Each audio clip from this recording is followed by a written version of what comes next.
సాధారణ భక్తుల దర్శనాలకే పెద్దపీట వేస్తున్నామని మాటల్లో కాకుండా చేతుల్లో చూపుతున్న కూటమి ప్రభుత్వం నవరాత్రి ఉత్సవాలకు చేసిన ఏర్పాట్ల పట్ల ప్రజలు చాలా ఆనందంగా ఉన్నారని పలాస శాసనసభ్యురాలు గౌతు శిరీష అన్నారు. ఇంద్రకీలాద్రిపై కొలువై ఉన్న జగన్మాతను ఆమె బుధవారం దర్శించుకున్నారు. ప్రజలు అత్యంత భక్తితో కొలుచుకునే ఇంద్రకీలాద్రి కనకదుర్గమ్మ అమ్మవారి ఉత్సవాలని ఈరోజు కూటమి ప్రభుత్వం అన్ని రకాల జాగ్రత్తలతో చాలా చక్కగా చేస్తుందండి.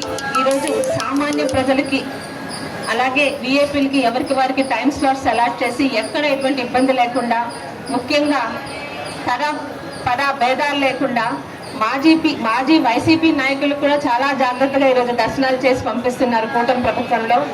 కూటమి ప్రభుత్వం తాలూకా పరిపాలనకి ఇదొక మంచి తునక. ఈ 9 రోజులు కూడా 11 రోజులు కూడా అమ్మవారి దర్శనాలతో సకల జనులకి మంచి జరగాలని, ముఖ్యంగా కూటమి ప్రభుత్వంలోని సుఖ సంతోషాలతో సుభిక్షంగా రాష్ట్రం ఉండాలని కోరుకుంటున్నానండి. Thank you.